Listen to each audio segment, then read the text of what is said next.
Hey, great Monday evening. It is a beautiful evening in the city of Brownsville. Oh, that's why. I was wondering why my face looks so shiny, and I'm going like it must have been the cream that I put on my face to to hide all the sweat and that I actually still had because I was putting up signs like a crazy man all day today.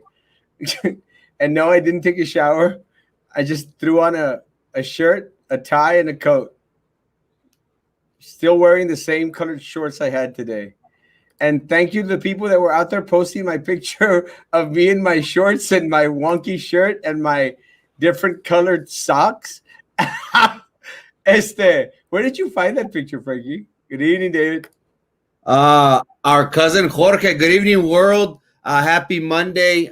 Today we had some private schools, Montessori in particular, start the new academic year. So best of luck to all our students in private school. I had several friends send me pictures of their children ready to go, Erasmo. So a happy Monday and a very successful year to them. It was Jorge. It was our cousin Jorge. He sent me a picture. He's like, look at Lali posting up signs in the middle of the road. I was like, oh, and he's like, please send it to him. Let him know that I'm watching. I was like, go to our cousin Jorge. How's it going, Jorge? I love you so much, man. See you soon. Jorge! I love Georgie. Georgie Porgy. One of the things, Frankie, let me tell you, one of the reasons why we have Joe Valdez knocking on our door. Cachetotitos. Oh, yes, let me tell y'all guys, I don't know if y'all knew this, but hey, love you. Aleida, mi amor. I don't know if y'all knew this, guys, but I've ran before for office. Y'all know that? I've ran before, but just once or twice. But let me tell you guys, once or twice every year. But let me tell you, honestly, in all seriousness, as much as I can, I have never, ever received the response that I've received in this campaign. I'm talking, and I had some friends helping me out, put up signs, Louis Leal, and I had some people out there, and it was like a parade, bro. I don't know if it was because of my flowered shorts but no, people are very receptive, very kind. Thank you all so very much. I greatly do appreciate. Let me tell you, I'm out there, and I know Frankie has experienced the same thing. Joe has experienced the same thing. Joe ran for office with me also in 2018. So he's experienced this. Let me tell you guys, when you make yourself a part of the campaign, when you bring me food, which is okay. When you bring me different little things, someone brought me an apple the other day, but when you make yourself part of the campaign, when you're out there and you see us putting up signs and you honk, you wave, it really makes our day. It really makes our day. It's a great feeling. It just lets us know that, you're out there. And again, one of the things that I've said is, and I said it on that little video clip that I made, we will do our part. I will do my part. Frankie's going to do his part. I will do my part. We will do our part. We need you to do your part. We need you to do your part. And doing your part includes being a part of the electoral process. Being a part of the electoral process. And, and I don't preach about campaigns a lot on these shows. And I don't do it because you know where our heart is at. But what I'm trying to say is be a part. This is your race. We want to bring back the seats on that board and bring them back to you, to the people. They're your seats, not our seats, not their seats. They're our seats, the community seats. That's what we want to do. So we want you to be a part of the process. And look, man, I appreciate a lot of the people that have come by and, given donations, bought my damn cookies. Buy my damn cookies. I really greatly appreciate it. And I even delivered some cookies to some people, Joe, and I didn't get a donation, but that's okay too. But what I'm trying to say is it's appreciated, guys, because these campaigns are different than any other campaigns that you have ever seen before in this city. I swear. They begin on Monday, next Monday. So next Monday at 9 o'clock, we're going to have us a hell of a show. I promise you. But that's when they really, really start. Then it's when it goes in full throttle, full gear, and we need you, man. We need you to be a part of this campaign. And if you can donate and buy some cookies, awesome, great, amazing. If you can't, that's still amazing. It doesn't make you any less important. It doesn't. So if you see us, and you want to give us, I got coconut water today from my friends, my family there, Viking country, because Viking country is Erasmo country. And I got some coconut water, got some other goodies out there. So, I appreciate it. We appreciate it. And the candidates out there that are, have committed not to use vendor money, that have committed to affecting the change that the district needs after November 3rd, 2020, please, support in some way. Honk at them, yell at them, flip the bird at them if you want. Just let them know that you're around. Let them know that you're around. Campaigning is a totally different monster, ain't it, Joe? Yeah, I was actually going to tell you to let them know that when they're waving, to make it with a whole hand, with all 5 fingers.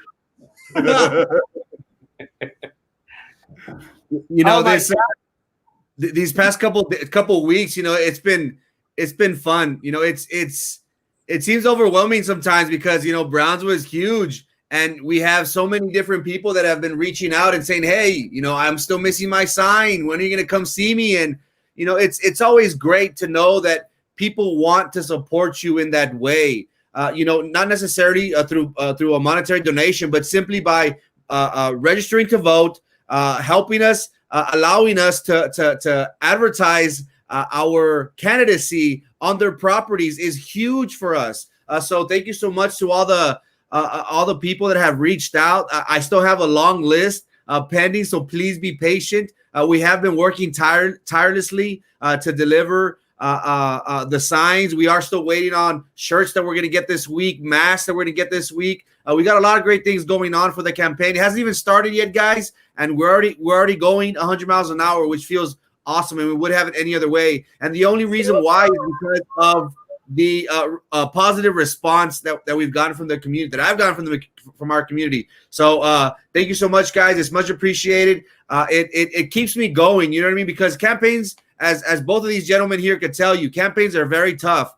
They take a lot out of your time. You have to be 100% all the time, 24/7. You got to be on point, and you got to be ready to bring it on. And you know what? I love it. I love the rush. I love the thrill. More importantly, because we're part of a movement. We're part of a movement that the community wants to see change, and I'm so glad that I'm part of it. So thank you so much, guys, for everything you guys are letting us do now, and will continue to do after the election. Chico. Yes, the guy out at Hudson was caught. He was found. He was caught. Yeah, thank you. And yeah, someone mentioned in regards to my tan. Yes, I was literally out there putting up signs today, and let me tell you, I put up every single sign I had. I think I have 2 more signs, and that's it. I'm done. And again, I've never received this response before, never. Because, and real quick, I don't want to take up too much time on it, but real quick, the signs that I started off with, guys, were signs that I had from last race. I didn't even use them. I didn't even was able to give out the signs. Nobody asked me for damn signs last time. And so I gave out all those signs. I ordered 50 more and gave those all out. They're all done. So I'm going to order some more signs, which is amazing. But I have a long list, as Frankie does, of individuals that are asking for signs. And again, guys, I appreciate it. It energizes a campaign. So thank you so much. I also heard from someone that, hey, that's why I hate you. I heard from someone today, and I said, really? Yeah, what a disappointment. I go like, it's so disappointing that you're running. You stupid one. I said, well, why don't you run, chick? Why don't you run? If you're so perfect, throw your hat in the ring. Well, maybe when I retire. And I said, well, so you'd prefer the corrupt politicians the ones that steal from our children and from this district, you would prefer them from someone who admits that they made a mistake? Nada, I love them. And you know what I told her, Frankie? I'll tell you what I told you. I told her, you are one stupid woman. You are stupid. Stupid. I literally told her that. You believe me or no? I believe you. You better believe. A very, very stupid woman. Because that's the type of mentality, guys, that has this whole city, not just the district, Joe. Not just the district. Because if there's one thing that we know, Joe, that the corruption not only exists at BISD, what Sylvia did at BISD is not the limit of the corruption in the city of Brownsville. It also infects the city, the commission. And Joe, you should know the city commission needs change, bro. Yes, they do. And I got to tell you, Erasmo, I feel better every day. And if my progress continues to the right time, I got to tell you that I've been doing a lot of thinking, and the fact that this commission has failed us and they've been absent in every important aspect of what's best for the community, I'm really thinking about challenging Ben Neese for District 4 for next March. So if I continue to progress, you will see me throw my name in the hat there. So hopefully I'm prioritizing my health, but if everything goes well, you're gonna see that I haven't seen Ben Neese or any of the other commissioners anywhere around anything that's important that we need as a community. So I think you're right. I think it's time that we make some changes, and we got to start with our local, our city government. So it is what it is. You heard it here first, guys. Wow. Well, congratulations, man. Again, I'll be out there. And one of the things that I've always said, guys, with me, I'm on a quest. I'm on a mission. I want, and I made this promise before. I want to take away that one seat and take them all, and bring back every seat. And I'm going to use as much as I can and everything that I can to bring you candidates, help you candidates, anyone out there that wants to seek office, in any position, TSC, the port, the city, the county, any position. I will help any candidate as long as they're not connected to the corrupt political machine here in the city of Brownsville and Cameron County. I will do all I can. I promise you to help you through.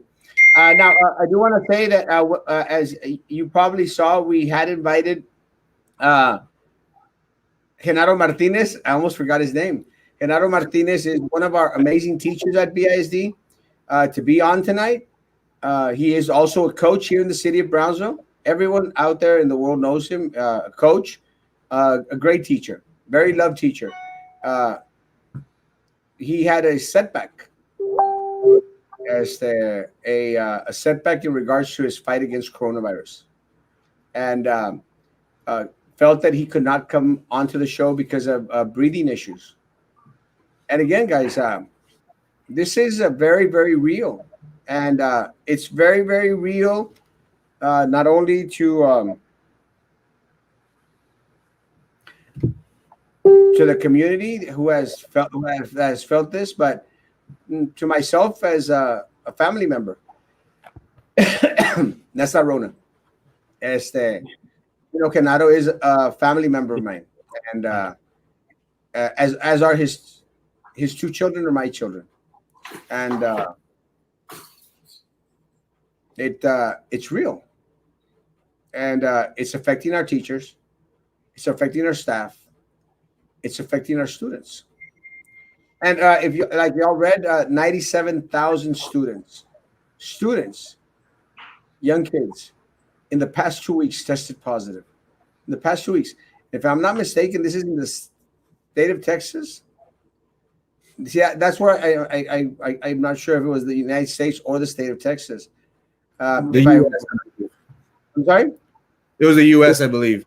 In the United States, 97,000 students. And look, one of the things that we pointed out when we do receive when we do receive the notice in regards to the individuals that have tested positive here in the city of Brownsville, we've noticed a great number of our students out there testing positive. A great number of our students testing positive. So it's very, very concerning. Very, very, very concerning. And we always mention the students because they should be our first priority. I know for a fact that they are our teachers' priority, but it's not just only our students. It's also our staff members out there. Frankie, what's your take on the number of children coming out positive? It's very alarming. And one question that I had for Dr. Saavedra and Dr. Eder Hernandez yesterday was on that one incident from Georgia. Joe, I'm not sure if you heard about it, but there was a 7-year-old from the state of Georgia that passed away due to COVID without any underlying conditions.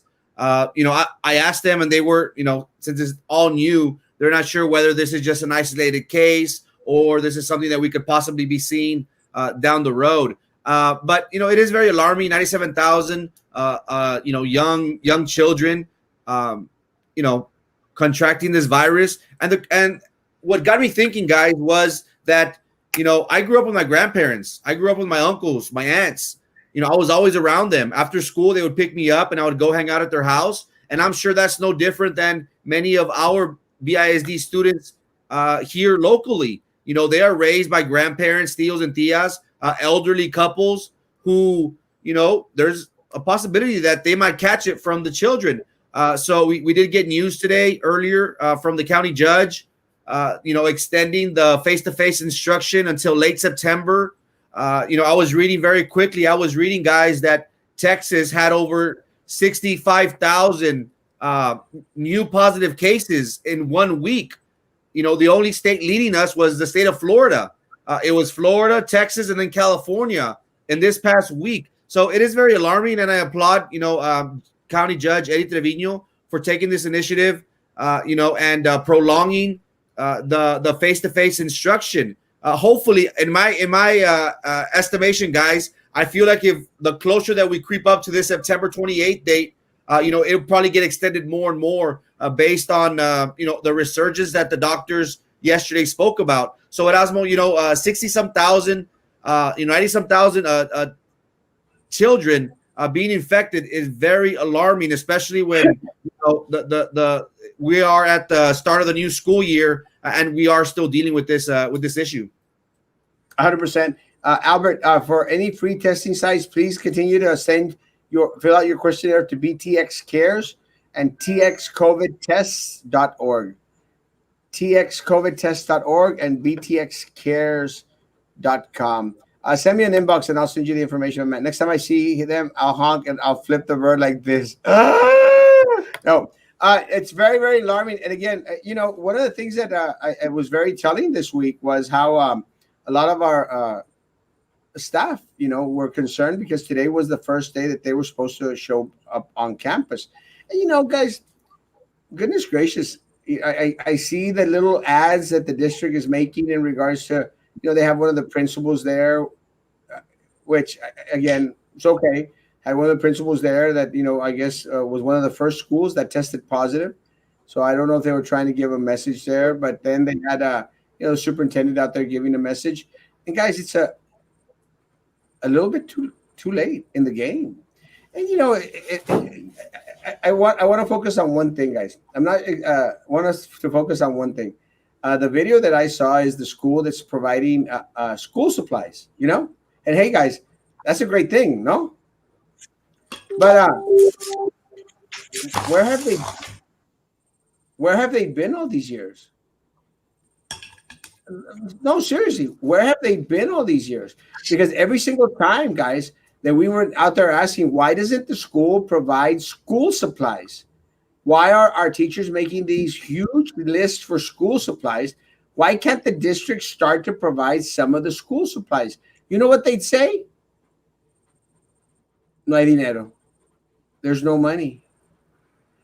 But come 2020, and the school board is suffering because they know they're going to get voted out election. All of a sudden, they say, hey, let's give them $320. Hey, let's give out office supplies. Hey, let's put out yellow buses throughout the city and say, hey, that's a punto caliente. Punto caliente. Punto caliente. Punto caliente. Why is it always? Why does it seem like everything that's being done now is only for the political? I mean, am I completely off base, Carlos? No, you're not. I mean, unfortunately, you're talking the truth here.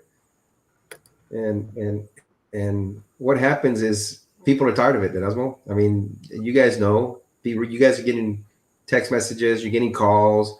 I mean, people are just fed up with the same old political agendas.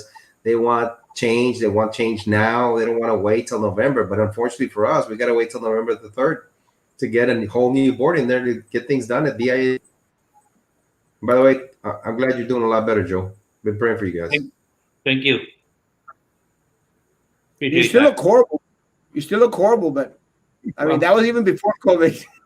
Hey, it's kind of difficult when I have three better looking guys on the screen next to me. I mean, Well, I mean, one of the things that I make sure is that all our guests are not better looking than me. But I'm I'm kind of screwed tomorrow because tomorrow we will have Omar Juarez. Omar el Relámpago Juarez. And let me tell you, that is not only one good looking kid, that guy is talented, amazingly talented. That guy is a champion. That guy is a champion not only in the boxing ring, but at our schools. He's a motivational speaker. I mean, the guy kicked some butt this past weekend. We all saw the fight. Let me tell you, Great fight. I'm a huge fan of Omar el Relámpago Juarez. I'm a fan of the Juarez family, and one of the reasons why I hope that Renato could come here, be here tonight, because we all grew up in the same neighborhood. We're all from the same area, guys. And it's funny, but I always run into El Relámpago and his dad at the same events that I go to. When we're hearing Panteon, when Panteon is out there playing, Panteon is the number one talented band here in the city of Brownsville. They've gone everywhere. I love Panteon, and I always run into Los Juarez and a Panteon concert here in Brownsville. Like, hey, but I mentioned that because, I mean, we're all from the hood, bro. We're all from the hood, and I'm very proud that a lot of us that are from the hood are aspiring to serve our community. Some through boxing, some through motivational speaking, some by running for office. Joe just mentioned that he's considering throwing his hat in the ring for this city commission. I mean, that's very, very commendable, guys. Carlos, it's not easy running a race, Carlos. No, and that would be a good position for you, Joe. You'd be the voice for us in the city. I'm sure a lot of individuals in the city are feeling the same pain that the school district is. The employees are being left behind. The employees are being forgotten. They're overworked, underpaid, and being treated like workhorses with no special treatment whatsoever. And of course, they need someone with a voice. They need someone that's going to go out there and say, you know what, enough is enough. Your voice will carry. If that's something you wish to choose, man, my hat's off to you, man. The people need people like us, not only in the school district, but at the county level, and of course at the city. Right now, everybody has been quiet at Erasmo. The only people that I see here, it's Jessica and the mayor continuously. But it's the same thing over and over and over. When is it that they're going to get together collectively to make it happen? When?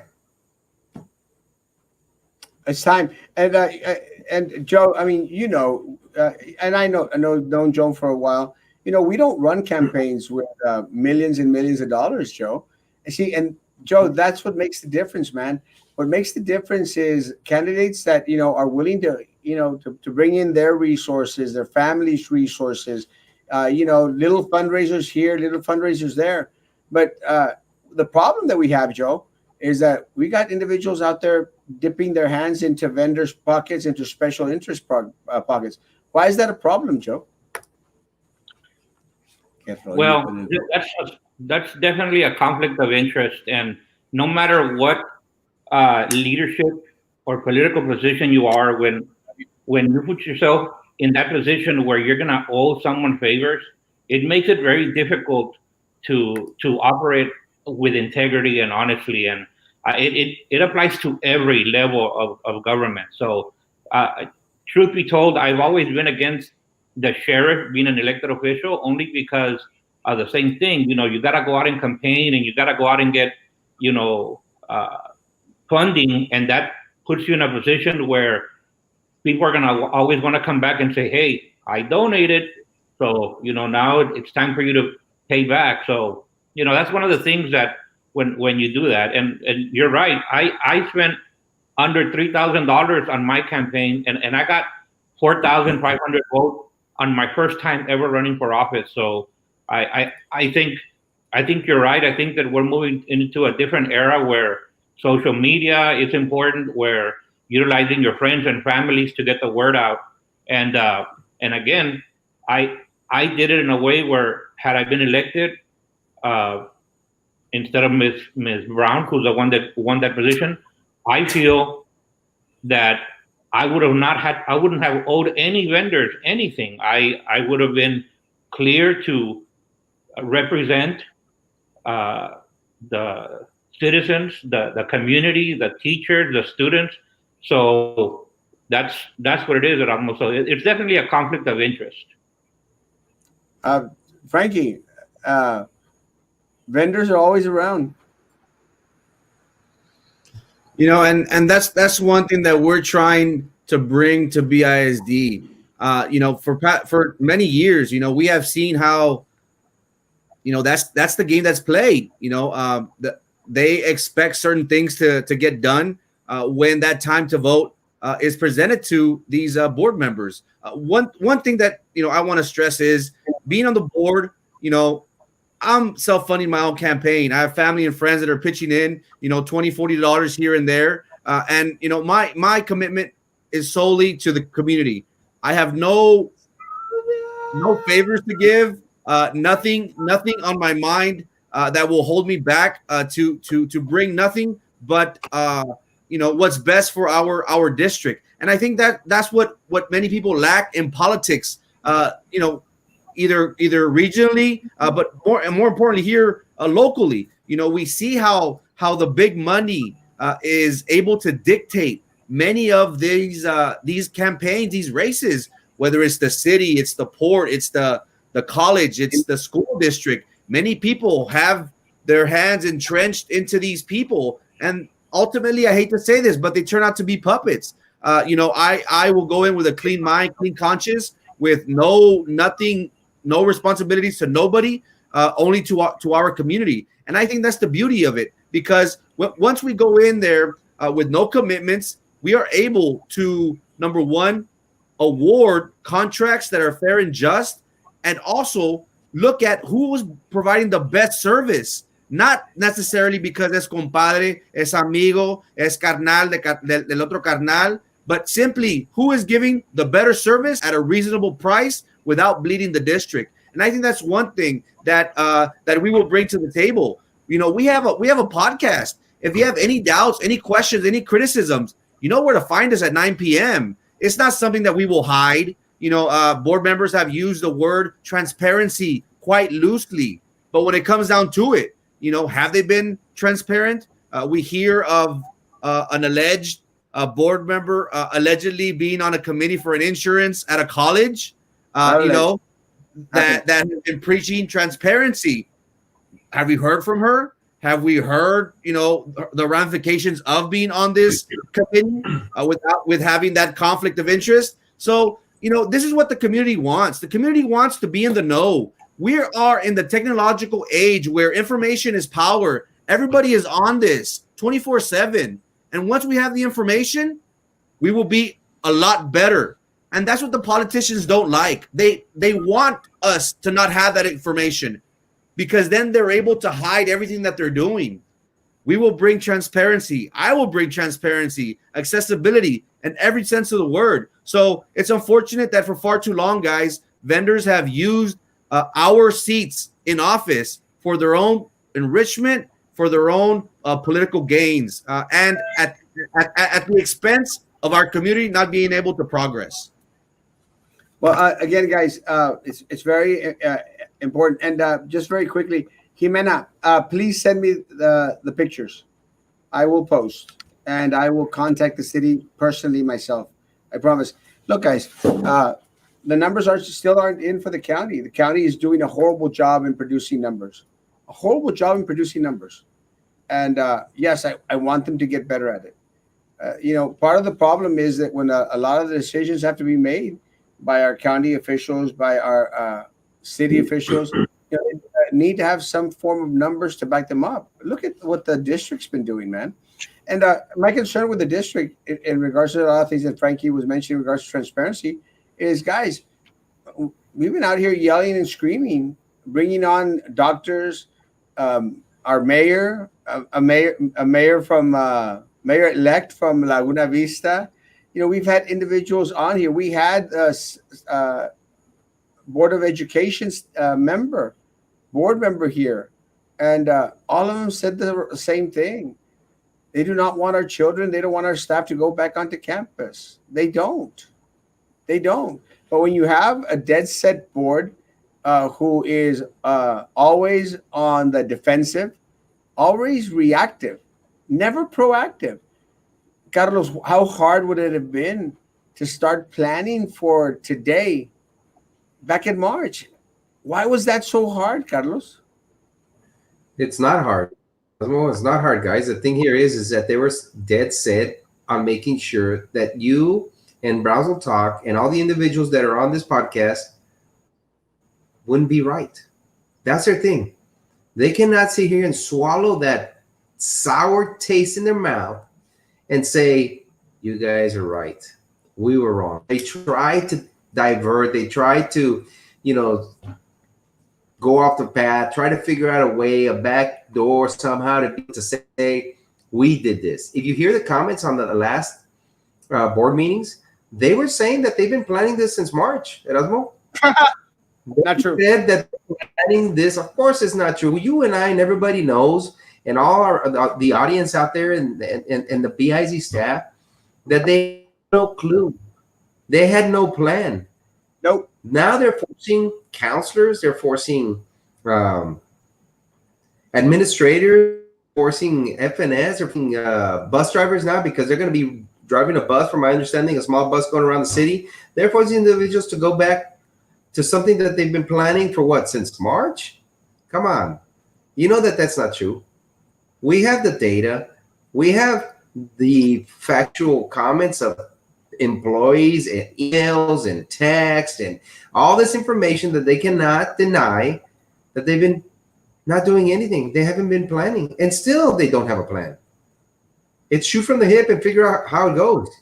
And who is losing besides our students? Our staff. Our staff is being forced to be put out there and play Russian roulette with the virus. It needs to stop. The plan needs to be placed in effect. Everybody else has a plan. Every other school district has a plan except BISD.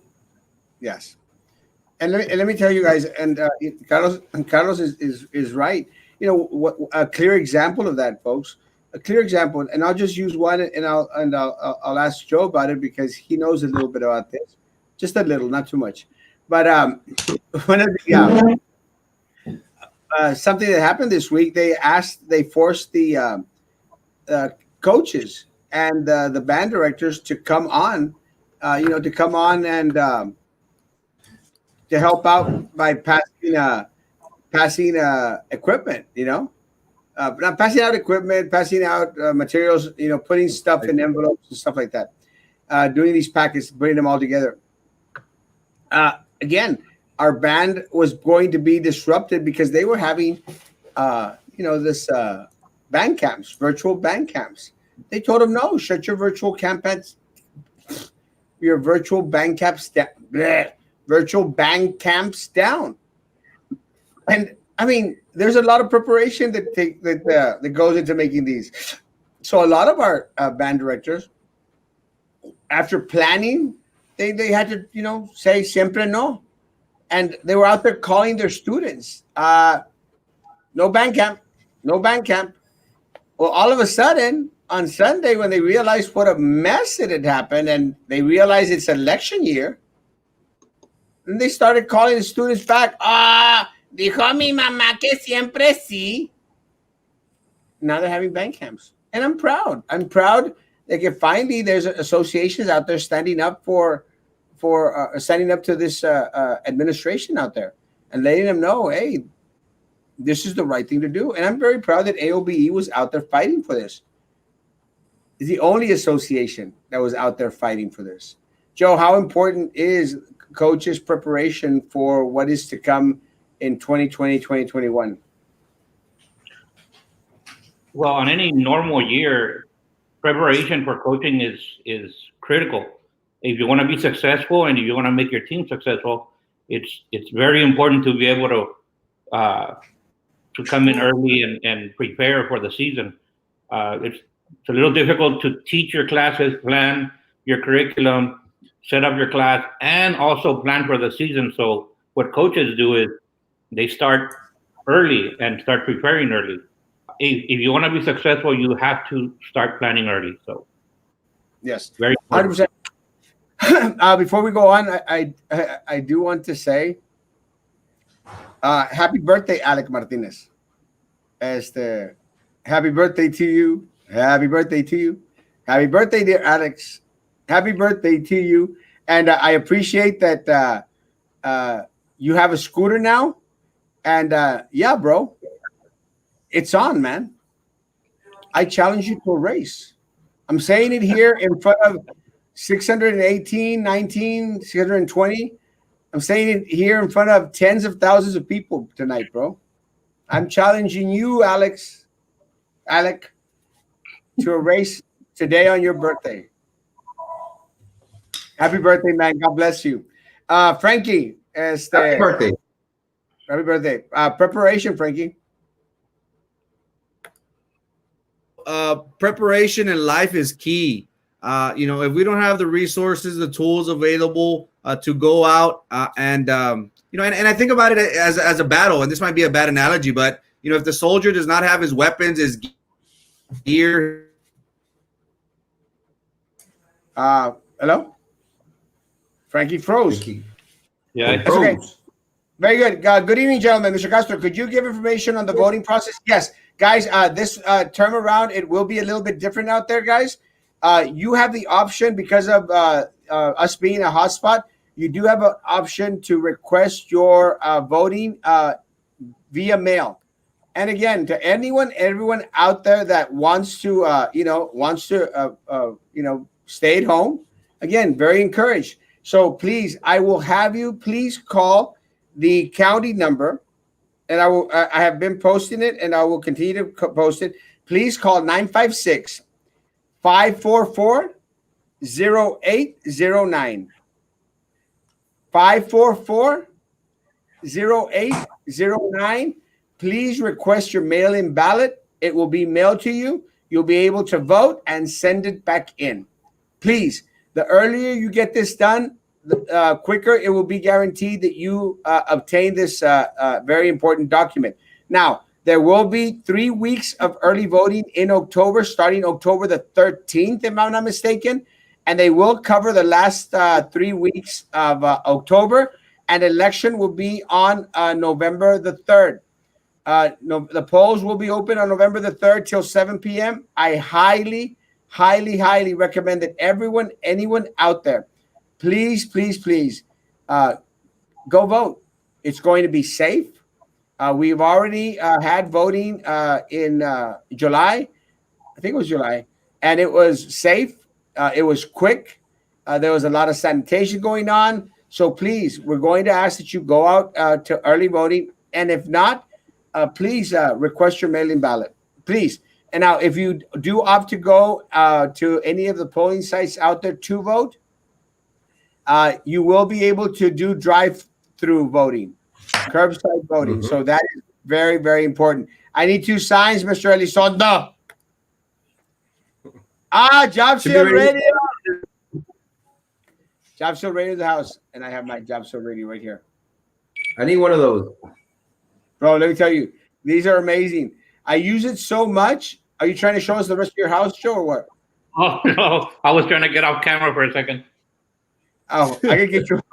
If you wanna, if you, as long as you're going sideways, it's okay. Don't go down, Joe, because then you either might get a lot more votes or you might get a lot less votes. It just depends. Hey, you're the one that's being a little confusing with your. I wasn't sure if you were talking about voting. It was going to be fast. It's going to be safe. It's going to be sanitized. I'm like, what is he talking about? Joe knows me very, very well. Guys, Maisie Post, jobsealradio.com. Please, guys, check them out. I will be posting some videos on my page. Yeah. Hey, and I heard, Joe, that you got yourself a job seal. Yeah. Hey, Frankie, you have one? Huh? You have one, Frankie? We need to get one, man. I'm gonna get one this week. I'm gonna get one. I need one too. Need the hookup. I need the hookup. Me and Joe send each other private messages.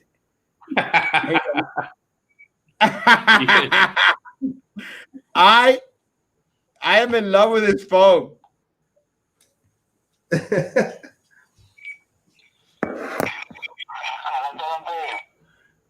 Buenas noches, buenas noches. You got it off, Joe. Yeah, I know. I'm trying to turn it on. I was charging it. I was trying to send you a message. Frankie, make shirts. Frankie's shirts, I think. This week. This weekend. Should be ready. There it is. Erasmo, we love Rodrigo. I love you more, bro. I love you more. You know I do. Signs should be ready this week. Finally. Animo al cuadro. Este es mi ese. Woo! Been missing you, bro. Christian, good evening, Christian Martinez. La amiga de Frankie. If you guys end up winning, remember to bring your queen food for the meetings. Me gusta la pizza. Baby, I'll take you Winston's. Gee. I'll take you Marlboros. Puro cigarrito para la Silvia. La amiga de Frankie. Erasmo, Head Start teachers went back to work. Why not from home? One of my friends is afraid she had COVID and now she's afraid of getting again. What can she do? Smiley, have her inbox me. Have her inbox me. As I will fight for her. Erasmo is the best. No, Jose, you are the best. Love you, bro. Saludos ese. That's my man. Woo! Eres el mejor, Erasmo. No, Jose. Tú eres el mejor. All students have email. Schedule should be sent via email. Why do counselors? Carlos, this doesn't make any sense, Carlos. Why do counselors, and I know you know a little bit of counselors, why do counselors a la fuerza have to go onto campus, Carlos? Because we have a turtle riding superintendent that doesn't know the head from the tail.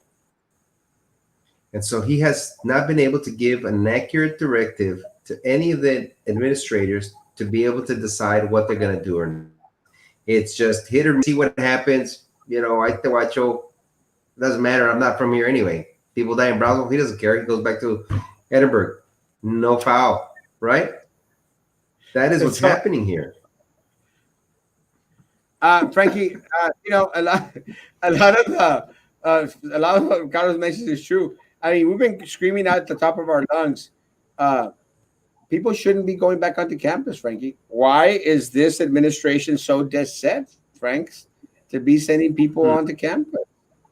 You know, going back very quickly to the joint Cameron County Health Authority and County Judge order that was released today at, shortly this afternoon, it does specify that it does allow personnel to return to the campuses to conduct instruction. That's one thing that I wish they would have, focused on, because I think we could all agree that it's not safe right now to be in large groups, large gatherings. So we are in agreement for not having the students go back. But that's my only thing that I wish that the county judge would have, been a little bit more stressed a little bit more on this issue in regards to personnel going back. And I understand, maintenance and custodians and others, they have to go back. But teachers, counselors, they're everyone has laptops. We have access to internet. If things can get done from home, we should do everything in our power to make sure that nobody is at risk. And again, we've heard people say, "Oh, well, we're going to have schedulings where not everybody's going to be there at the same time. Certain wings are going to be, have very limited numbers." But guys, we have seen how positive cases have come about from custodians during their off time, people at the Glass Palace when nobody was there.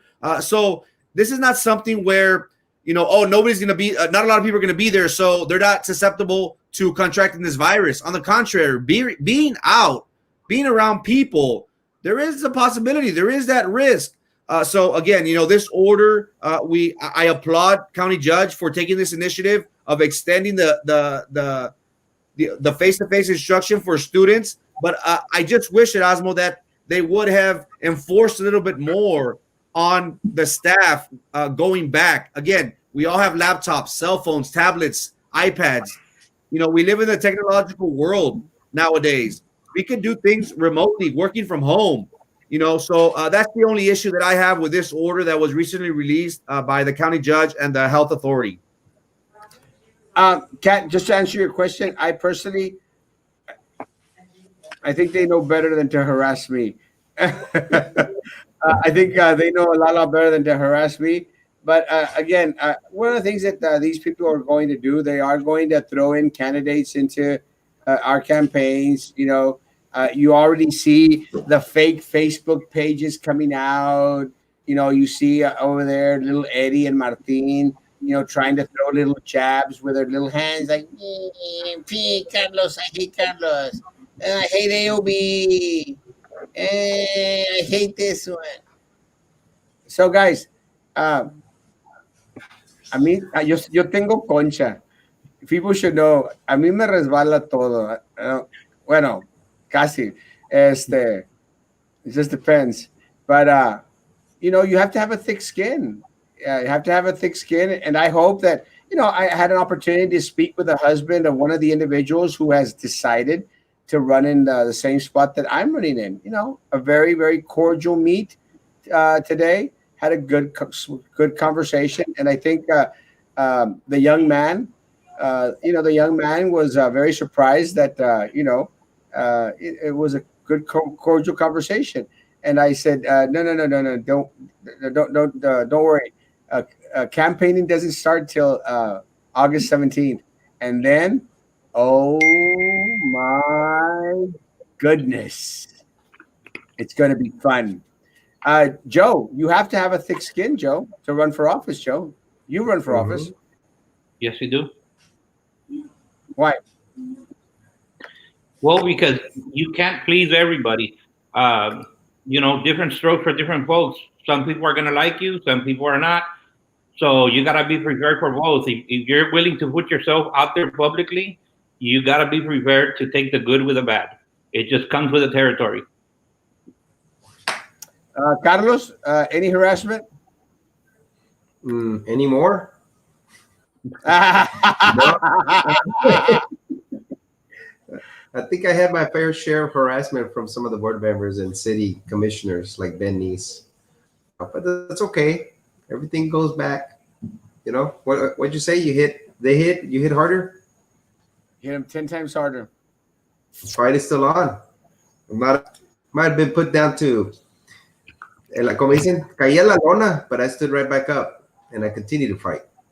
And I'm gonna let these people, get me that easy. Amen, brother. Frankie, harassment?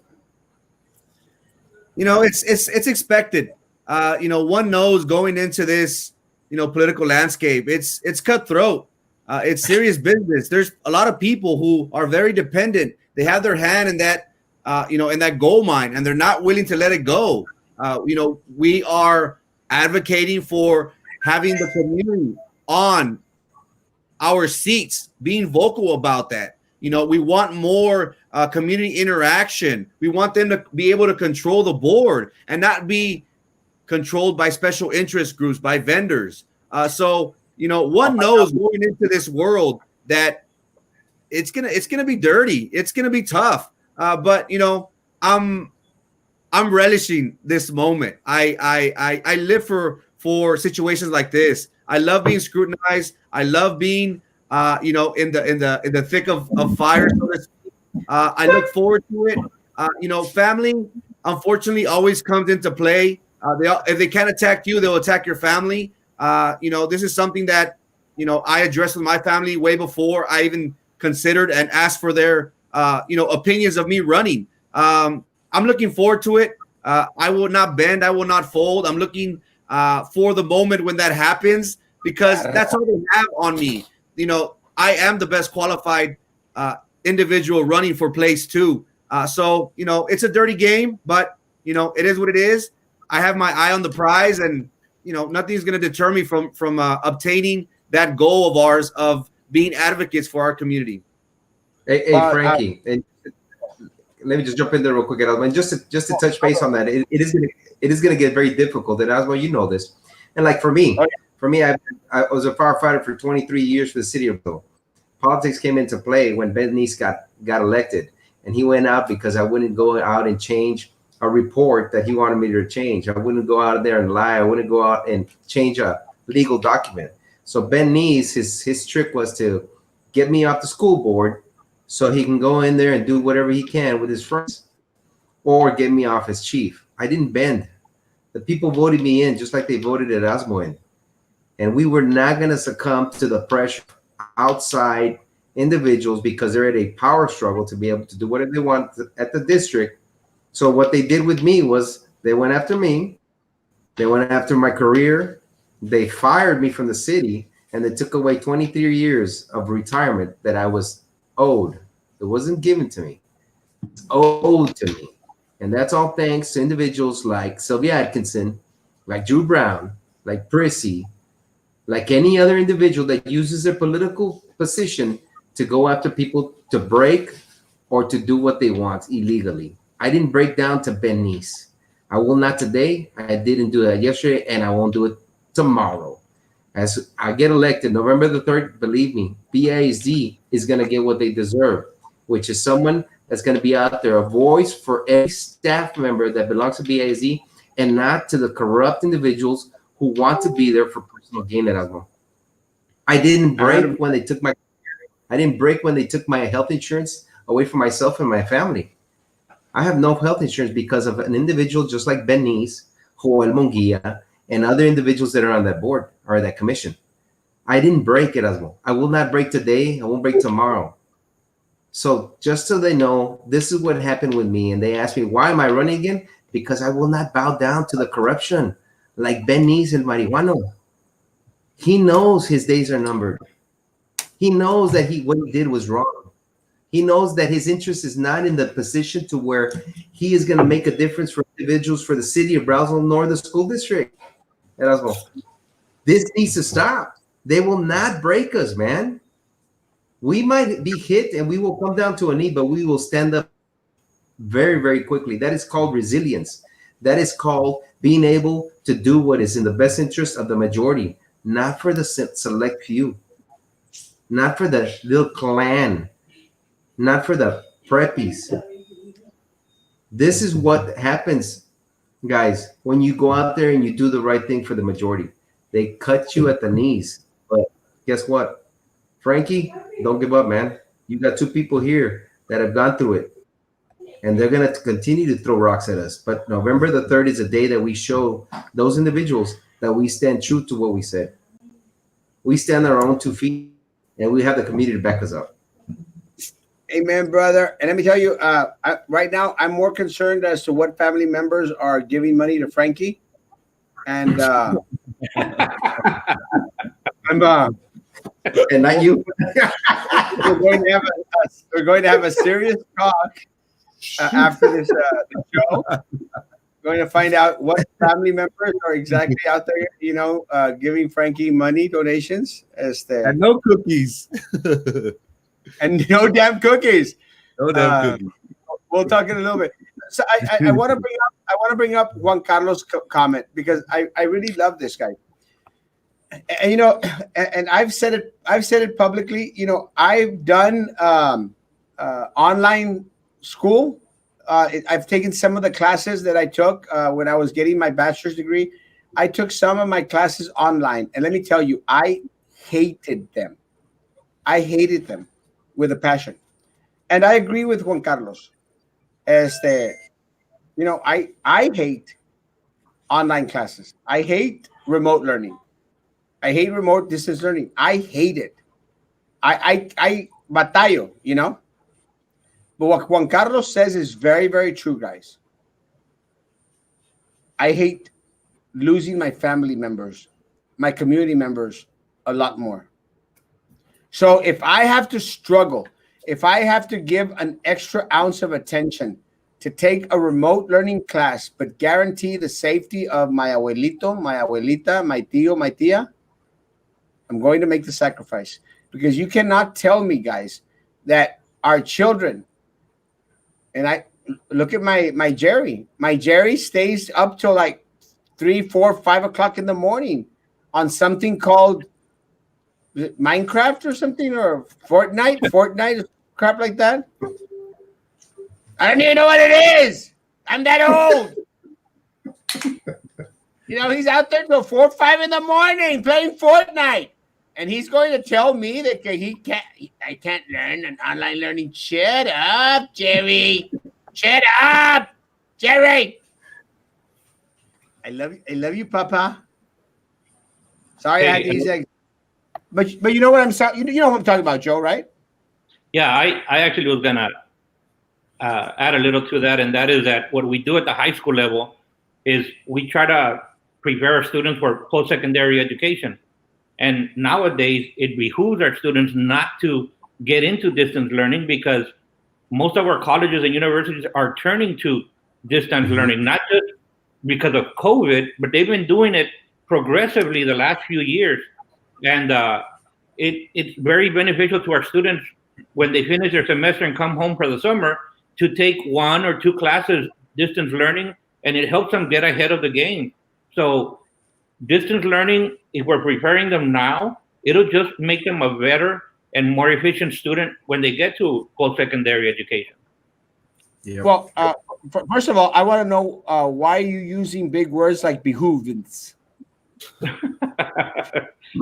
Well, I was actually going to tell you that you don't understand the Minecraft stuff because you probably are an Atari. Atari was probably your thing. I remember that. Atari 1400. Yeah. I remember that. Bing, bing, Yes. bing, bing, bing. I hate to admit it, but I do too. So that's what I remember. The tennis game. You would move the paddle up. Bing, bing, bing. Carlos, distance remote learning, Carlos. Hey, I'll tell you what, it is what's going to save a lot of lives. I understand some kids that need that one-to-one. They need that the teacher presentation in front of them. I said, but at this moment in time, it might just be like you've been saying, like we've been saying. It's not going to be forever. But for now, it's the safest way of being able to get our kids back into this education so they can minimize that gap that they have now. I said it's not gonna be for everybody, but it's not gonna be forever. But it is the safest way to be able to put these kids back into the program that they need to be in, to get these minds rolling again. It's gonna be very difficult. Kids are very resilient. You put something in front of them, and most often than not, they're gonna be able to do it.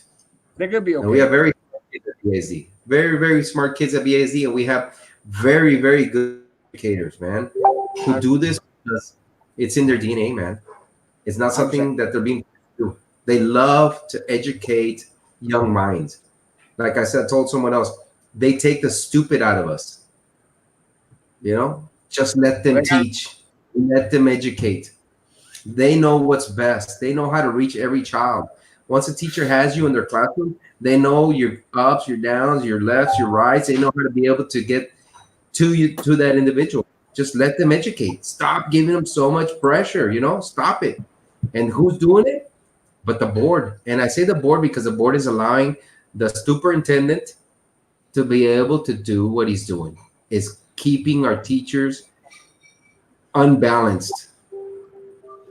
Well, let me tell you, they're going to have their hands full with La Minerva. I don't know how the hell they're going to beat the stupid out of her. Let me tell you, I think that's an impossible task. I mean, super small. And also, do you have any info on sports in BISD? As of right now, Christian, everything is up in the air. Everything is up in limbo. We really, really don't know. I'm going to almost guarantee you that no matter what UIL says, no matter what the state says, it's not going to happen, bro. It's not going to happen. I'm sorry. I'm sorry to my football player, my athletes out there. It's not going to happen, folks. It's just there's no way. Our numbers are not good here in the city of Brownsville. They're not good here in Texas. If I'm not mistaken, we are now the number one hotspot in regards to the increase. The number one hotspot in the country. It's kind of a shame that we finally are number one at something. Because we're always last, but now we're number one in the number of. We don't want to win that race, Erasmo. We don't want to win that race. It's a race we couldn't win. Frankie, sports in BISD, Frankie. We're having issues in Major League Baseball. College, I believe UConn shut down their football program. The Pac-12. The Atlantic Coast teams are going to be voting on Tuesday whether they should either postpone or shut down completely. And once one of the big teams elects to do that, I'm sure the others will follow. So as of right now, we're seeing only basketball has been able to go on with their season. They're living in a bubble, so to speak. So it's going to be very interesting. It's very hard for professional athletes, $1 billion industry, athletes making multi-millions of dollars, and they're still contracting this virus. We have the players from the Marlins, players from the St. Louis Cardinals. So what do we expect here in South Texas, in Brownsville? We don't have the luxury of spending, for daily or every couple of days testing. So sports, unfortunately, I would either move everything to January or just scratch everything off and we just focus on academics. Unfortunately 2020 has not been the year that we anticipated. We all had great plans and great ideas for this new year, but our life and our health is much more valuable than sports. I'm a big sports fanatic, but I personally, guys, I would advocate for getting rid of sports for this year. It's tough for me to say it, but I'd rather focus on academics, have our students, really, really try and do their best with this virtual learning compared to focusing on sports. And I'm with Frankie. I love sports, guys. To my football players that are out here, my basketball players that I've seen, you all know. I did my best to attend every single game of y'all's out there. Let me tell you, I love sports. I love basketball, football, volleyball, tennis. Sorry, guys, golf is not a sport, but I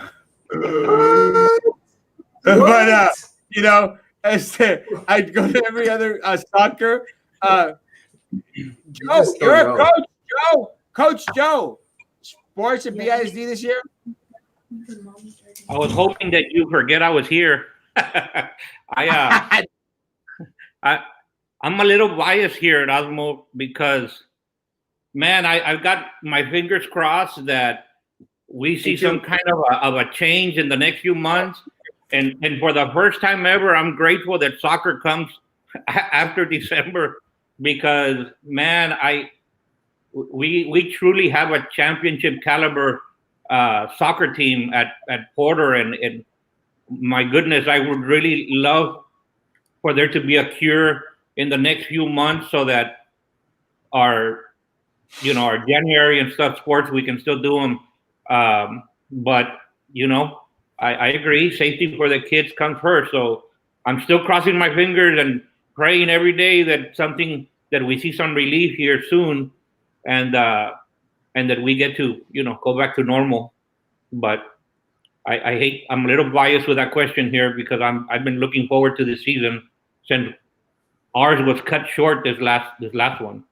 Yes, and I think we all are. I mean, I'm again. I hope that sports come back, but not only sports. And I've said this publicly in the morning shows, and I'll say it again today. I want a semblance of our life back, guys. I want to go. I want to go to La Pulga. I want to go to watch. I want to go to the movie. I want to go. I really, really want to go. I want part of my life back. And it really sucks that this virus has taken away, a lot of our life, has taken away. And one of the questions for Carlos is, them taking away those 23 years from Carlos. And let me say something before I'll let Carlos respond to the 23 years that he's lost because they have been taken away. Guys, I have faith, and and I've shared it with you all openly. And again, I'm not going to hide my stance. I have faith that more than ever before, we have the power. We have the people who are riled up suffice to actually bring change to this district, to this city,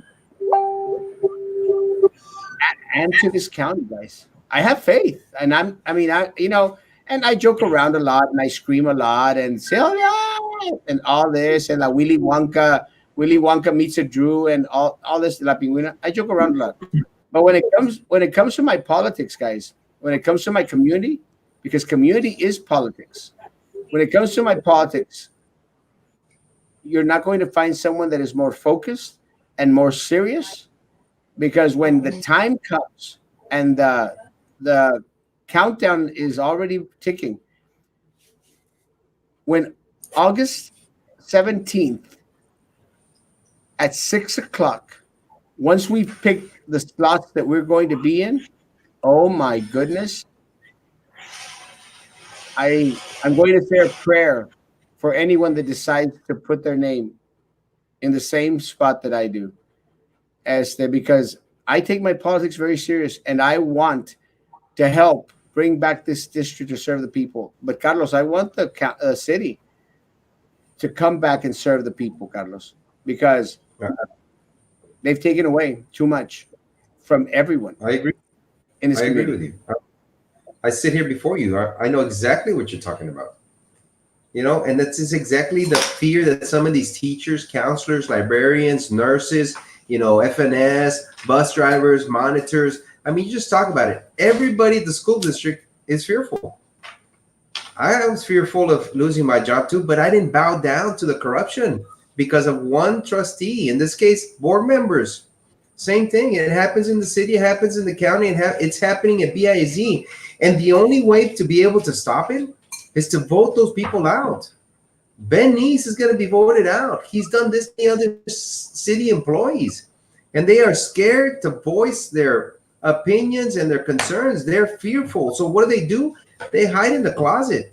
They stop doing what they're doing. They become ghosts among themselves because they are scared to be seen by these individuals who hold power. It's happening at the school district. Atkinson had the fist. She ruled with an iron fist. Because what would you do if you go against her? You get moved, you get fired, you get misplaced, you get treated wrong. This needs to stop.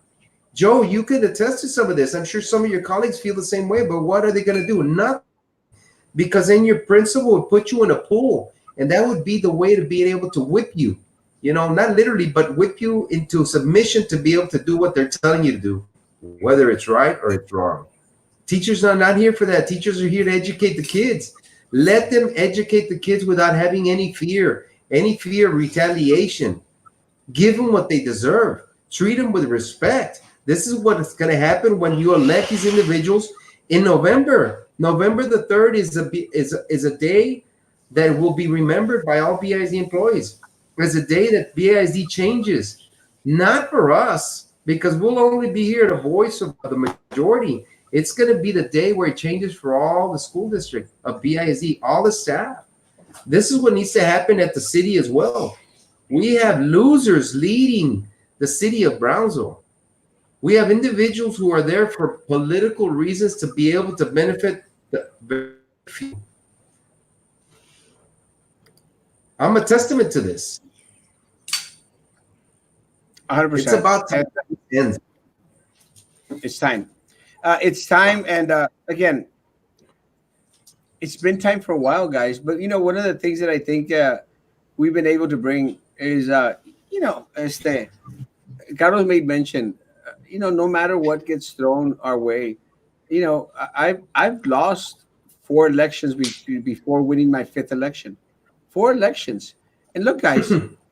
I mean, you all that have been with me for a while, I didn't go anywhere. I kept on fighting.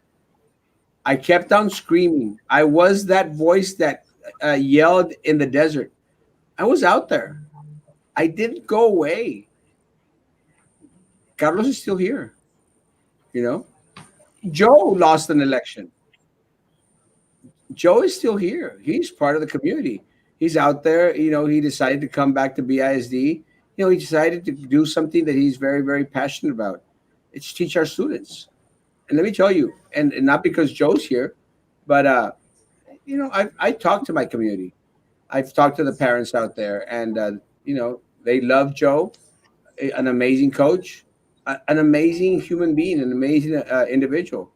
I almost lost a very good friend, to COVID-19, and I was scared. I was scared when I FaceTimed Joe at church. I was concerned, very, very concerned. But I'm very, very grateful, and really a great asset not only to the community but a great asset to BISD. And going back into BISD, guys, let me tell you, BISD is amazing as an A-rated district, not because of this corrupt board, and not because of this turtle riding, like Carlos mentioned. I don't know where he got that from. This turtle riding superintendent. As it's an A district because of our staff, because of our amazing students, and because of our amazing parents. So, guys, it's a commitment, and Frankie is new to politics. He's because Carlos, Joe, and myself, we've been around a little bit, but it's always great to see people that really truly want to serve for the right reasons. Not because they think that they're entitled, because of name, because of money, or because of private schooling, but because they have a vested interest. And because they have a vested interest, they want to give back. Look, everyone here on this panel did public school. We went through public school. Well, some of us even dropped out of public school. We went through public school. We have a vested interest. And unfortunately for the city of Brownsville, the superintendent and his high up confidants. You see, I can use big words too, Joe. Confidants.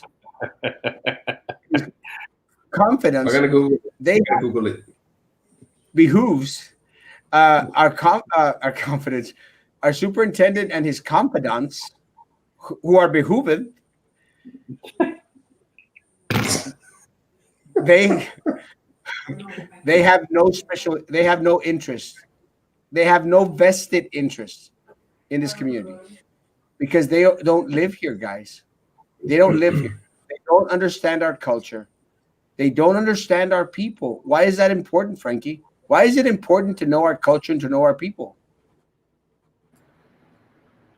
We got to relate. We gotta know these people who will be serving in any capacity in politics.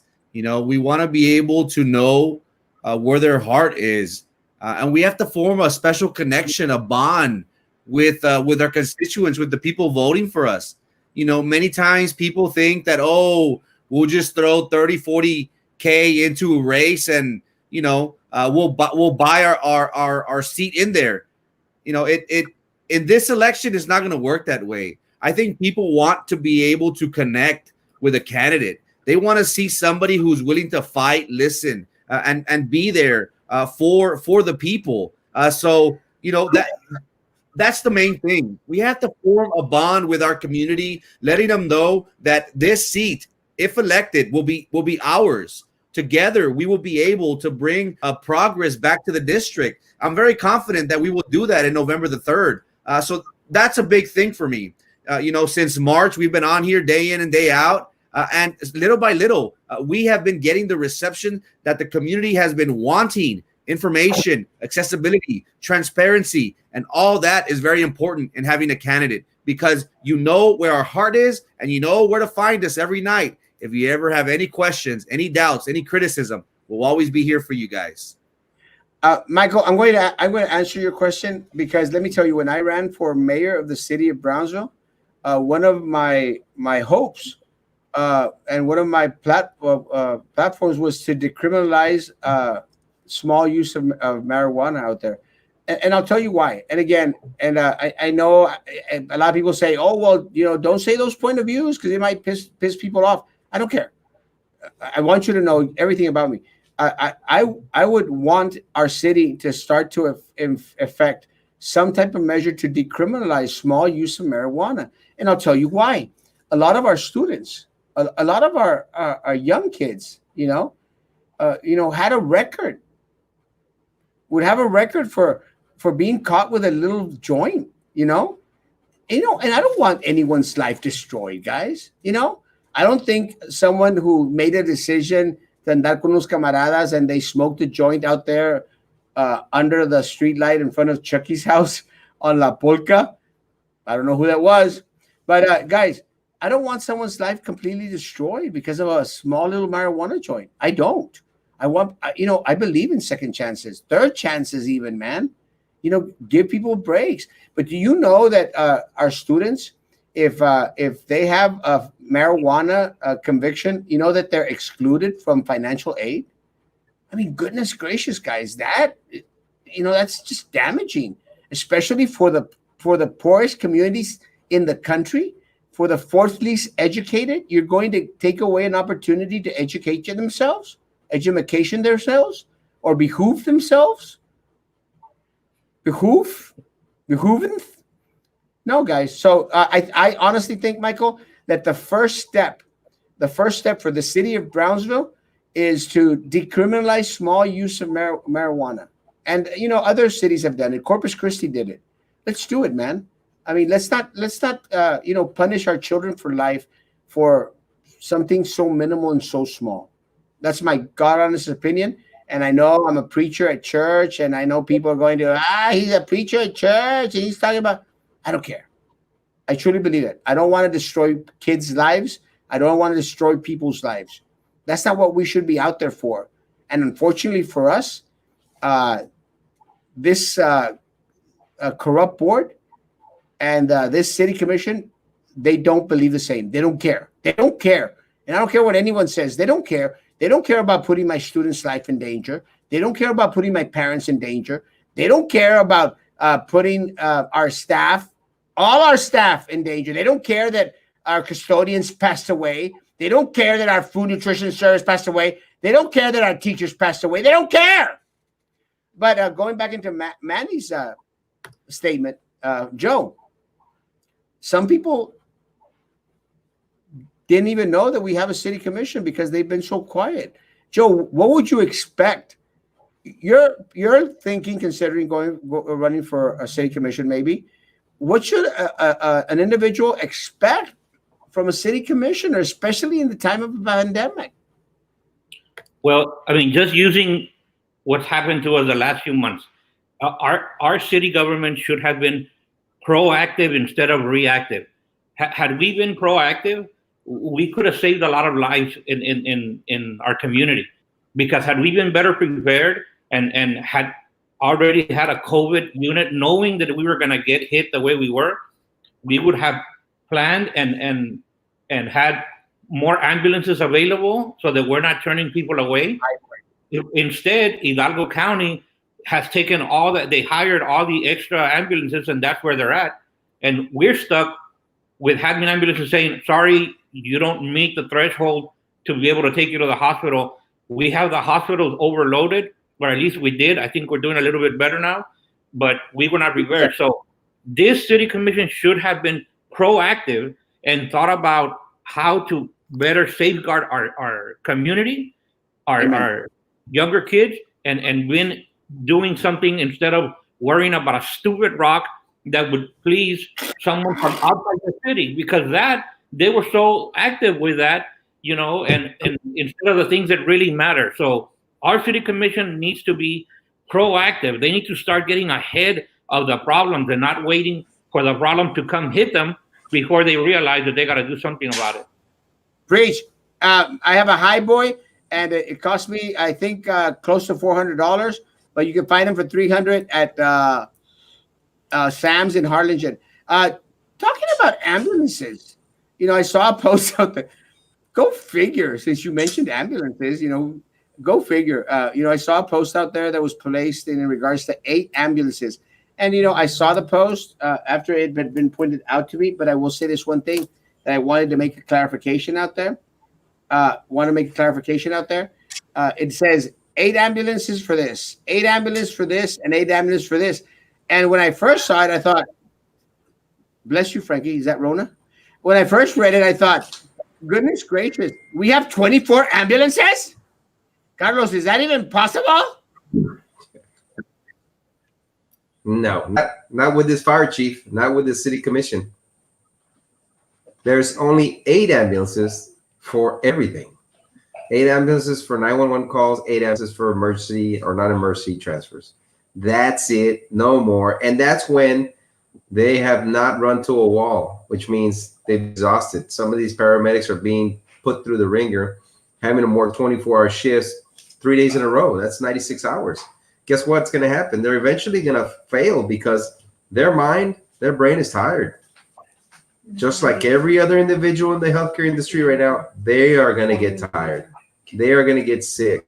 It just so happens that they tested everybody and they lost all the tests thanks to one of the fire chiefs there. They lost all the tests. So they had to put everybody back shift, not knowing whether they were on the Rona or not, and going out there and treating and picking up our most ill. Who knows, Joe? You might have got it from one of these guys. We don't know. But that's the kind of fallout that the city is having.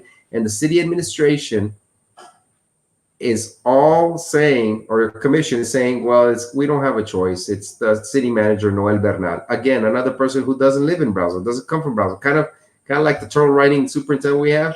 We have Noel Bernal, probably Tacuache riding individual. Who knows what he uses. Tacuache riding. But that's it's a and then right. they have these individuals, Erasmo, that are coming to help us from the private industry, which what I was trying to do years ago, so that in case we had a fallout, we have the ability to reach and this relationship to bring these individuals to help us out. Look at Joe. Who knows how he had to go to the hospital? He probably had to take a Uber, or or Lyft. I don't know. But I'll tell you, Carlos. 2 days it took for me to be able to get transported. I had to wait 2 days that I didn't have to stay here, but we couldn't. I had to be moved with an ambulance to the Houston area, but they couldn't afford because already they were shorthanded. So you know what they had to do? The hospital had to reach out to Hidalgo County and ask them for help. And then they put me on a waiting list. We're gonna check next shift to see if we have one available to take you halfway and then have them pick you up halfway. And one shift after another, sorry, we don't have them. My family had to get on with a private ambulance service. And fortunately, because my family kept pushing it, they were able to get them into the contract with a hospital, which made it possible to transport me. Otherwise, I would probably still be sitting in that hospital. Or you wouldn't be here speaking to Correct. to the citizens, Ricardo, Actually, because I a think lack of leadership, Joe, a lack of leadership, and this falls on our commission. It falls on the mayor. It falls on Jessica, Ben Nees, Galansky, Gowen, who's a doctor who should know better. Who else am I missing, Erasmo? Joel. Yeah, they have failed the citizens Browns to be able to be proactive and not reactive. Not only that, they reach out to these private ambulances to help them. Now they're trying to ticket them and fine them for being able to do the work that our firefighters and paramedics can't do because they've reached the wall. They are tired. They don't want to drive 3 or 4 hours. You know, for one transport from here to McAllen is about 4 hours. Joe, I don't know if anybody knows that. 4 hours. You do those 2 or 3, 4 o'clock in the morning, plus running your 911 services. These people are being put through the ringer, and you have a fire chief who's at home in his pajamas because he's scared of leaving and contracting the coronavirus, but yet he forces everybody else to work their butts off to keep you and I alive if we ever need an ambulance. And guess what? It's not happening. People are dying at their doorsteps because the fire chief and Ben Nees refuse to reach out to the private industry to help us out when it's most needed. Thank God that your family was strong enough to push. You must have a brother or sister who's very, very strong in convincing these individuals to be able to get an ambulance to you. Not a lot of people have those family members. So, guys, yeah, you have a great family, except George. I don't like George anymore.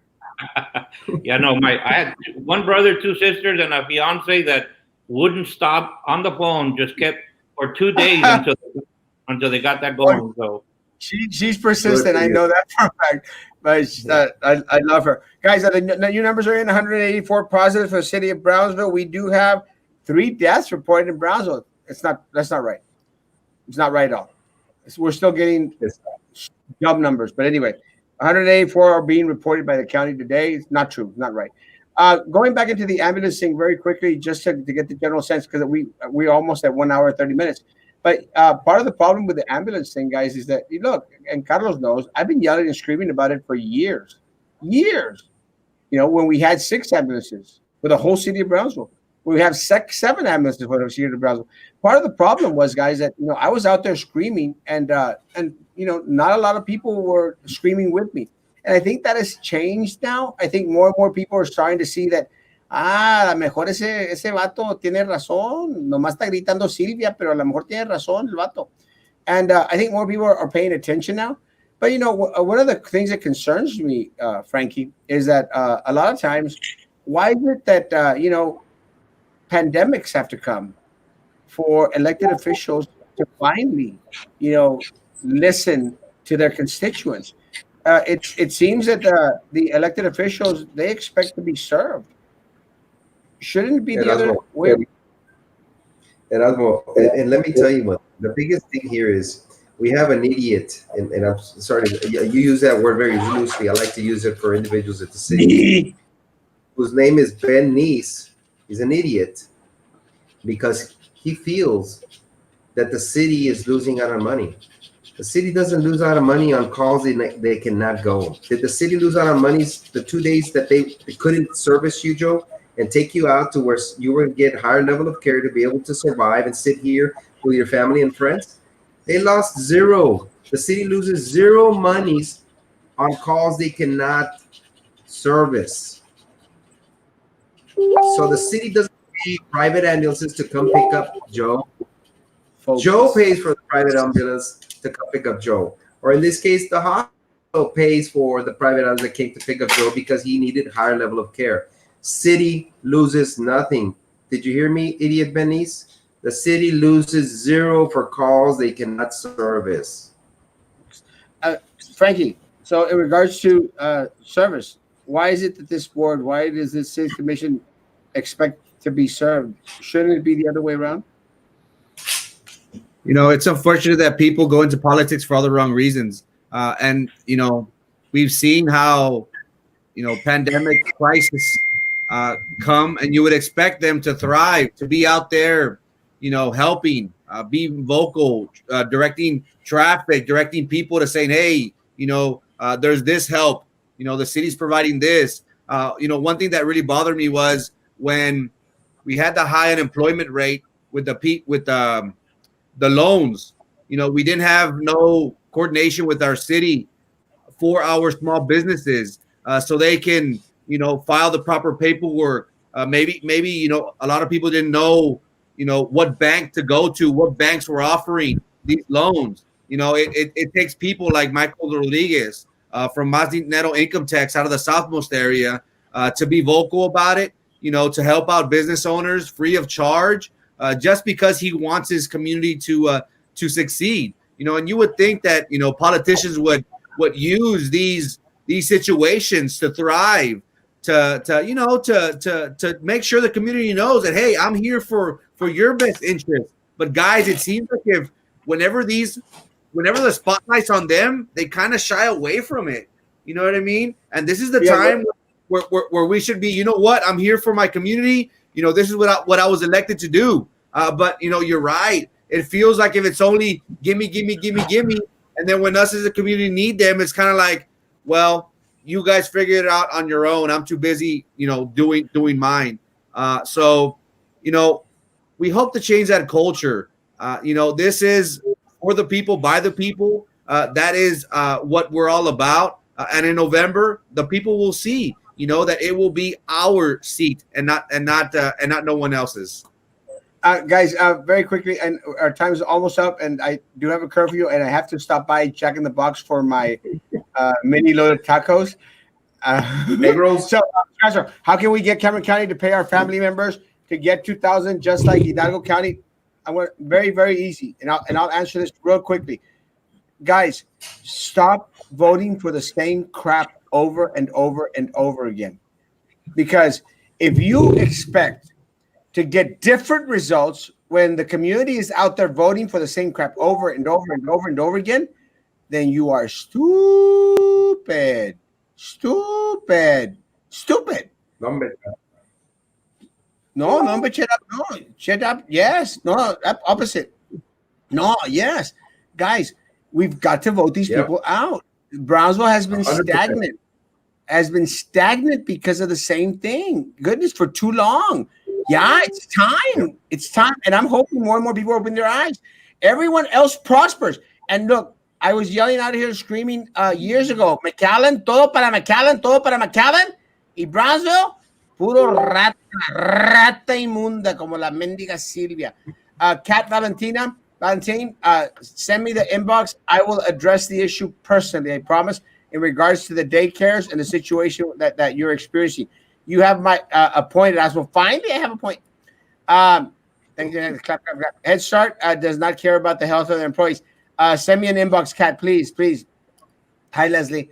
Ambulance for the all city. Oh my God, it was worse. It used to be 6. I don't want to miss any comments. My friend's aunt got Rona virus, and after waiting 3 hours for the ambulance, they finally told the family that they were not going to pick her up. It's crazy. She died age 30. My prayers. It's horrible. Their spouse to be one ambulance for every. There's supposed to be one ambulance for every 10,000 citizens. So the math, we are 180 plus. I'm not good at math, bro. El comisionado Martín Sarkis, no soy bueno para las matemáticas. Exactly. All responders are still super tired and sure with post-traumatic stress. 100%. Open up Boca Chica. Boca Chica is actually closed. As per the county judge's order. It's closed. Sorry. Love you. It's time for a change on all levels. Brownsville government just saying, preach. Make Brownsville great again. 2020 vote. Yes. Thank you, Rana. Carlos, totally agree with you about the idiot downtown. 100%. This pandemic should wake up local governments to take control of the community's way. 100%. Perfect. Census. Yes. Guys, please fill out the census. 2020census.gov. 2020census.gov. Can you be elected to different offices at the same time? Yes, I can. And I'm going to take I'm going to take the seat for you at the BISD, and then I'm going to run for JP, and then I'm going to run for the mayor of the city of Brownsville. And president, you know this? Maybe. Keep on the good fight. Amen. Short, last words, Joe. Oh gosh, you would start with me. I mean, Erasmo, I want to thank everybody.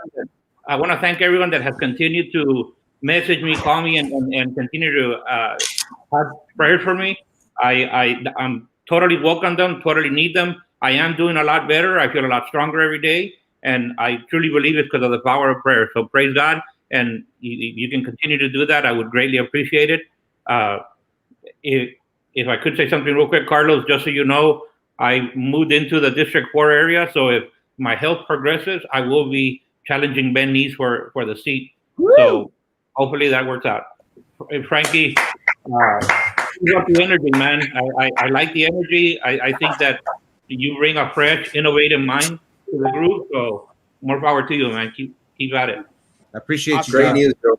Great news, Joe. Carlos, last words. Short. Hey guys, Taco. remember the voices are set.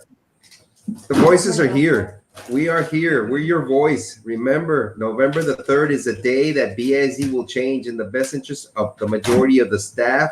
BISD is the best place to be at. We just need to make sure that we bring it back to the staff. You know, the employees are number one. If employees are number one, the kids are going to be number one. That's just the way it is. Keep safe. You know, if there's any concerns or anything, just private message us. Let us do the fighting for you. If you think you're scared, if you think that you're going to be retaliated on, send us a private messages. I'm sure Erasmo no tienes pelos en la lengua, ¿verdad? Casi no. Yo no tengo pelos aquí, but I'm not scared to fight for what is right. I will continue to do it no matter how many people stand in front of me and wish me wrong. I will continue to stand up and fight for what is in the best interest of you guys. Thank you. Thank you, Carlos. Frankie, last words.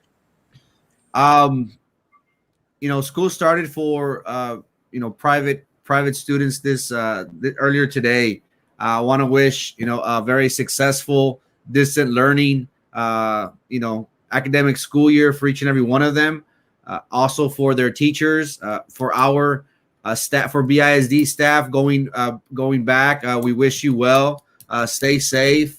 You know, even though the numbers are going down, we shouldn't relax on this.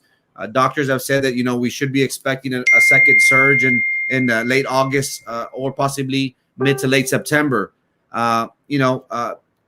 It's hard right now, but I honestly think that we should focus strictly on academics with this new extension of the face-to-face instruction. I think it's just going to be getting delayed even more the closer we get to it. So we should focus on academics. I'm a big I love sports. It teaches us a lot about discipline, responsibility, teamwork. But right now, it's not safe for that. It's hard for me to say this, but we should stick and focus solely on our academics needs for this upcoming school year. Thank you so much, guys, for your patience. We will be making our rounds tomorrow and throughout the rest of the week, making phone calls. A lot of people have reached out. All I ask is for some patience. I am making my rounds around town, and it energizes me whenever they want me to go to their house. They want me to put up a sign. They offer me cookies and food and pretzels and stuff like that. It keeps me going, guys. So thank you so much. And everything that we do, guys, is we're trying to do it for the betterment of our community, of our students, of our staff, and our city. Thank you so much, guys. Guys, thank y'all for being here tonight. Again, my prayers out to Genaro Martinez. I will be calling his house as soon as we're done to see what's going on. Again, he had a slight setback. Again, we know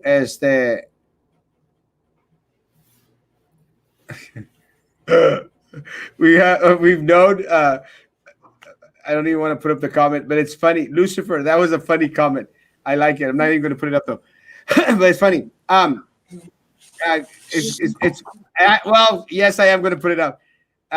Asmodeus, Leviathan, and Mammon, 3 candidates. But and who's who? Funny because, it's funny because I think I'm the Levidian, Carlos, you're Asmodeus, and Frankie's el Mamon.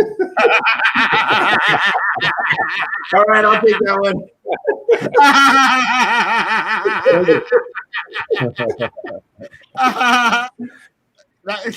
Love you, Lucifer.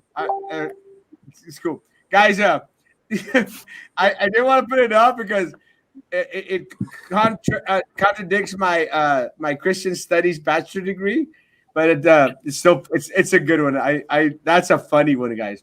Guys, to my people out there, please be good to each other. Please provide food, provide services to anyone out there that is in need. Guys, to all my school staff out there and all my parents, realize that when people do things because they want something from you, it's not that they're doing it out of the goodness of their heart. They're doing it because they want something from you. Don't be fooled by crumbs that are being thrown out by this city commission, by this school board, by this superintendent. They are crumbs. And in the district's case, there are crumbs being thrown out because elections are less than 90 days away. Don't be fooled. And don't satisfy for crumbs. There's a big old cake at the other side of this mountain. The sun shines brighter on that side of the mountain. Be patient.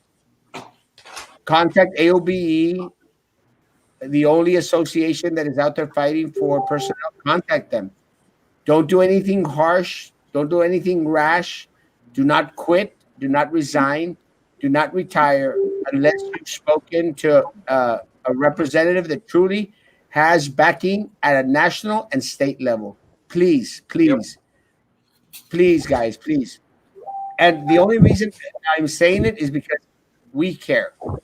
We care. And we don't want you to lose any of the benefits that you've worked so hard for. Be patient. November the 3rd is close at hand. It is coming. It will come. And they will go. Yep. Guys, see you tomorrow at 9 a.m. in the morning. Tomorrow night, 9 p.m. We will have Omar, El Relámpago Juarez. Be good to each other, and please be good to me. Bye.